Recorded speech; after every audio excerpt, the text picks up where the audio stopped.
Student,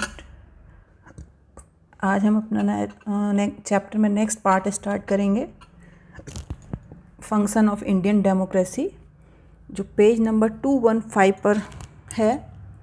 यहाँ से start करेंगे हम। ऑर्गन ऑफ गवर्नमेंट, ठीक है। ऑर्गन ऑफ गवर्नमेंट, सरकार के अंग। तो सरकार के 3 अंग होते हैं। ऑर्गन ऑफ गवर्नमेंट, सरकार के 3 ऑर्गन दिए गए हैं। Number 1 legislature, second is executive and third is judiciary. There are 3 organs of the government. That organ of the government which frames law is called legislature. देखिए, इसमें जो पहला ऑर्गन है जिसे हम कह रहे हैं लेजिस्लेचर, उसका काम क्या है? फ्रेम लॉज है ना, कानूनों को, नियमों को बनाना, ठीक है।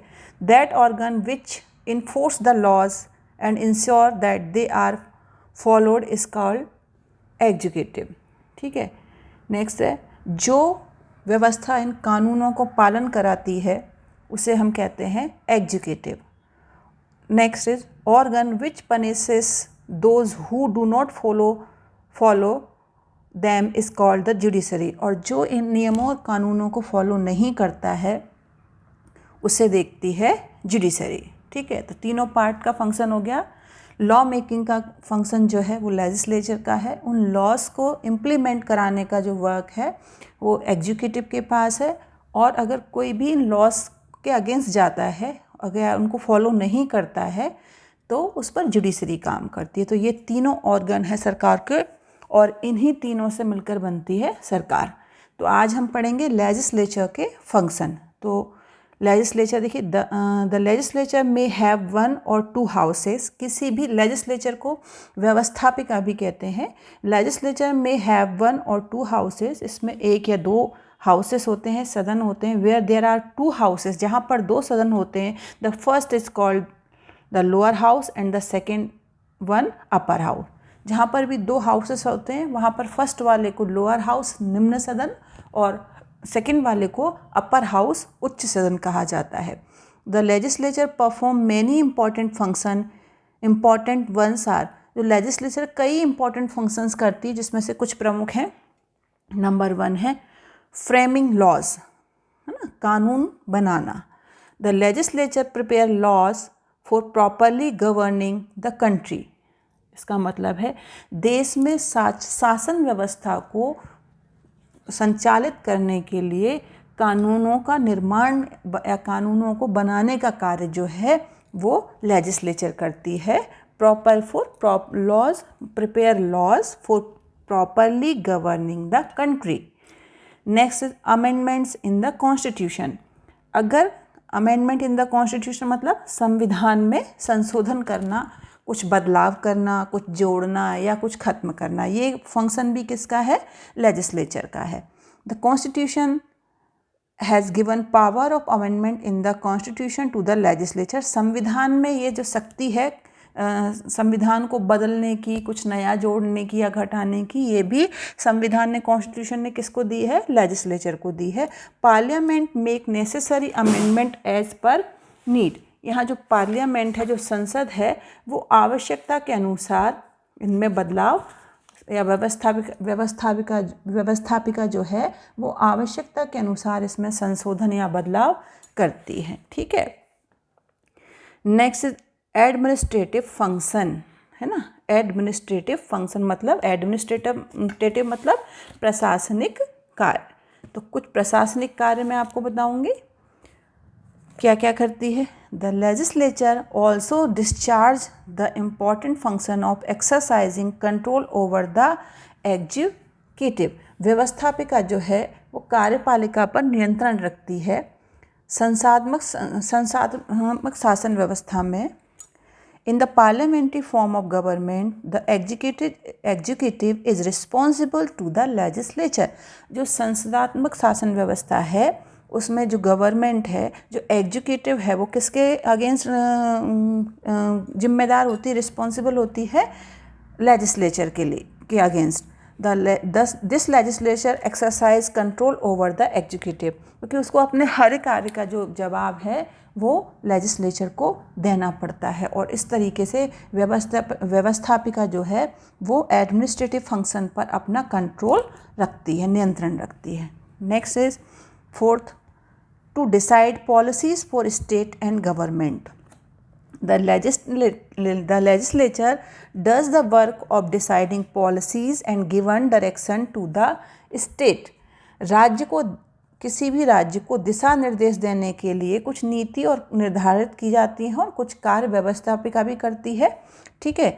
It gives sanction to the policies formulated by the executive. जितनी भी पॉलिसीज़ एग्जीक्यूटिव द्वारा बनाई जाती हैं, कार्यपालिका द्वारा बनाई जाती हैं, उन पर जो नीति निर्धारण का कार्य है व्यवस्थापिका करती है, और कार्यपालिका द्वारा जितनी भी नीतियाँ बनाई जाती, नीति को निर्धारित किया जाता है, व्यवस्थापिका उन पर अपनी स्वीकृति देती है, अपनी परमिशन देती है कि हाँ ये ठीक है। इस तरीके से भी वो एग्जीक्यूटिव पर अपना कंट्रोल रखती है। एक तो पॉलिसीज़ बनाने का काम लेजिस्लेचर के पास है, दूसरा अगर एग्जीक्यूटिव कोई पॉलिसीज़ है कुछ बना रहे हैं तो वो सही है नहीं है ये डिसाइड भी कौन करता है, ये सब देखने का काम किसका होता है, लेजिस्लेचर का होता है, ठीक है। तो जो भी पॉलिसीज़ हैं उनको पास करने का काम भी लेजिस्लेचर कर रही है यहाँ पर, ठीक है।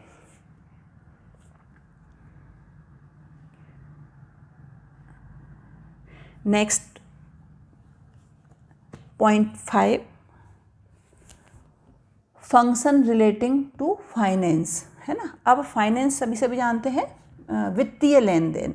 तो वित्तीय लेन देन से जुड़ा फंक्शन क्या है लेजिस्लेचर का, सुनिए।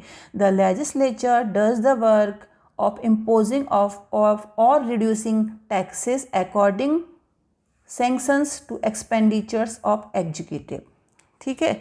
इसका मतलब क्या है, legislature does the work of imposing और रिड्यूसिंग टैक्सेस। जितने भी सरकार जो टैक्सेस लगाती है या नए टैक्सेस लगाए या उनको कम करे या उन टैक्सेस को ख़त्म करे, इन सभी की स्वीकृति जो है, जो परमिशन जो है वो कौन देता है, लेजिस्लेचर, ठीक है।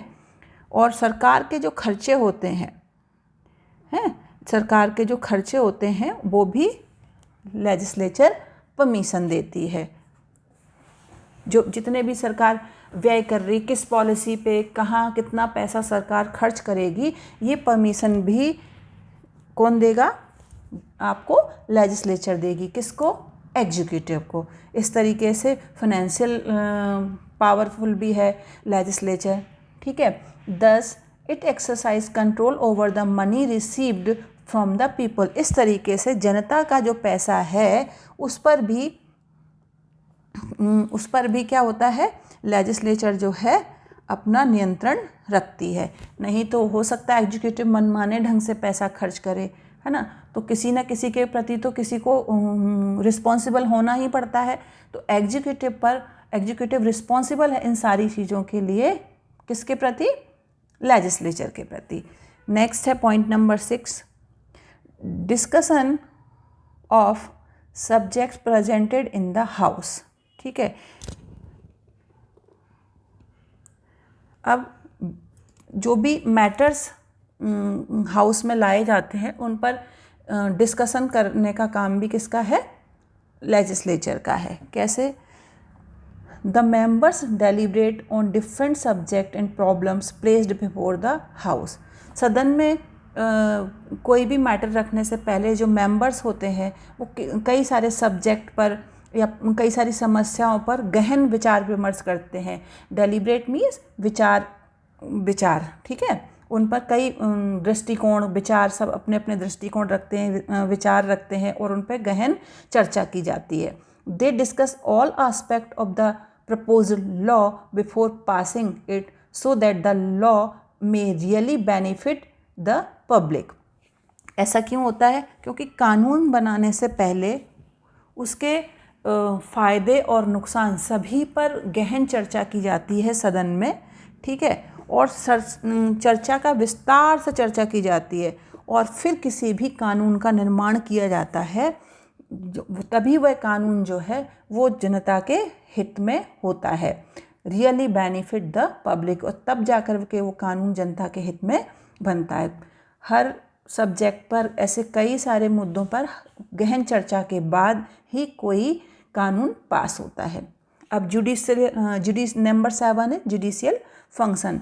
In many countries the legislature does the work of judiciary also. कई सारी कंट्रीज़ में जो लेजिस्लेचर है वो न्यायिक काम, जुडिशरी का काम भी करता है। वो कैसे करता है देखिए, जैसे the legislature only can remove the president bye impeachment. Legislature जो प्रेसिडेंट मीन्स राष्ट्रपति को, इम्पीचमेंट होता है महाभियोग। राष्ट्रपति को लेजिस्लेचर जो है कई कंट्रीज़ में राष्ट्रपति को इम्पीचमेंट के द्वारा या महाभियोग के द्वारा उनके पद से उन्हें हटा सकते हैं। In America also the legislature takes decision on the motion of impeachment against the president. America में भी राष्ट्रपति पर लगाए गए महाभियोग का निर्णय वहाँ की लेजिस्लेचर ही करती है। ठीक है, next is constitution of committees and commissions. अब कई सारे कमिटीज़, समिति और कमिटीज़ मीन्स समितियाँ और कमीशंस मीन्स आयोगों का गठन किया जाता है। Such subject in which there is a necessary of giving a deep thought और where minute examination from all points of view is needed, the legislature appoint committees and commissions and officers for them. देखिए, कई सारे विषय ऐसे होते हैं जिन पर बारीकी से विचार विमर्श या गहन चर्चा की आवश्यकता होती, गहन अध्ययन की आवश्यकता होती है।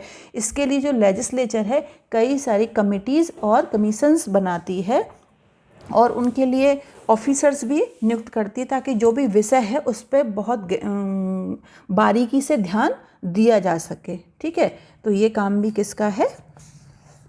लेजिस्लेचर का है।